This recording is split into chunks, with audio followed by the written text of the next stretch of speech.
Praise the Lord hallelujah. पुन्हा एकदा येशू दयासागर चॅनलमध्ये प्रिय सर्वांचं स्वागत असो. येशू दयासागर चॅनल सर्वांनी लाईक आणि सबस्क्राईब करा की जेणेकरून जास्तीत जास्त लोकांना हा व्हिडिओ दाखवून जास्तीत जास्त देवाचा गौरव करेल.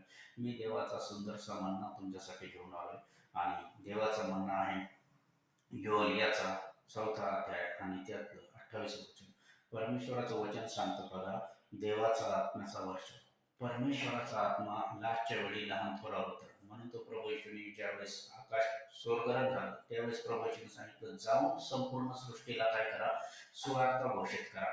सुवार्ता हेच की प्रभू येशू हा तारणारा देव आहे.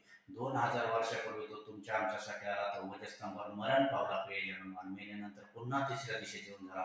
आणि जो कोणी प्रभू येशूवर विश्वास ठेवतो, तो कोणत्याही जातीचा असो, धर्माचा असो, येशू त्याच्यावर प्रेम करतो, त्याच्या जीवनातले रोग बरे करतो, दुःख बरं करतो आणि त्याला तारणारा म्हणून जो स्वीकारतो त्याला सर्वकालिक जीवन म्हणजे परमेश्वराच्या स्थानी स्वर्गात जाण्याचा मार्ग होतो.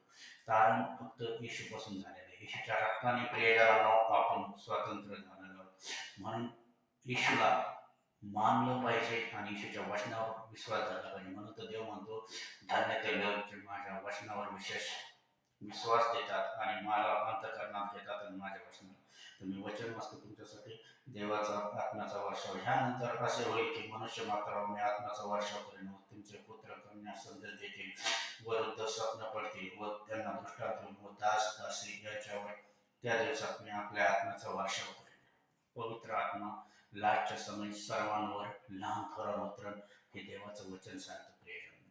यानंतर असं होईल की माझा पवित्र आत्मा लहान थोरावर उतरेल, कारण की तो पवित्र आत्मा काल आज युगानुयुग एकसारखा. आणि पवित्र आत्मा दुसरा तिसरा कोणी नसून येशू आहे.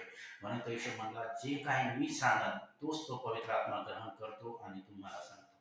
म्हणून आज प्रियजनांनो, प्रत्येकाने त्या पवित्र आत्म्याला ग्रहण करा. तुम्ही जिथं कुठं असताना तर गुडघ्यावरून प्रार्थना करा, म्हणा, पवित्र आत्मा मला तुझी गरज आहे. जिथं पवित्र आत्मा आहे तिथं आजादी, मोकळीकता आहे. मोकळीकता आहे सैतानी बंधनातून, मोकळीकता आहे कर्जातून, मोकळीकता आहे दुःखातून, मोकळीकता आहे तुमच्या घराच्या गरिबीतून, मोकळीकता आहे तुमच्या भांडणातून. तुम्हाला शांती देणारा आणि मोकळीकता देणारा तो येशू काल आज युगानुयुग एकसारखा आहे. आणि तो पवित्र आत्मा आज तुम्हाला प्रत्येकाला स्पर्श करणार आहे. तो प्रत्येकाला मी आज प्रार्थना करतो, पवित्र देवेश्वरानं जेवढ्या ऑनलाईन बघत आहे प्रत्येकाला स्पर्श करा. तुला असलेल्या प्रत्येक फटक्याच्या ओळाचा त्यांच्या जीवनात रस्ते करतो. संपूर्ण रोगाच्या दृष्टात मी निक, थायरॉइड निक, कॅन्सर निक, गरिबीचे श्राप निक, दृष्टात्माचं कार्य ज्याच्या हाताला काम नाही त्याला काम स्वीकारतो. विशेष करून बाप्पा आज तू वचनाकडे बघतो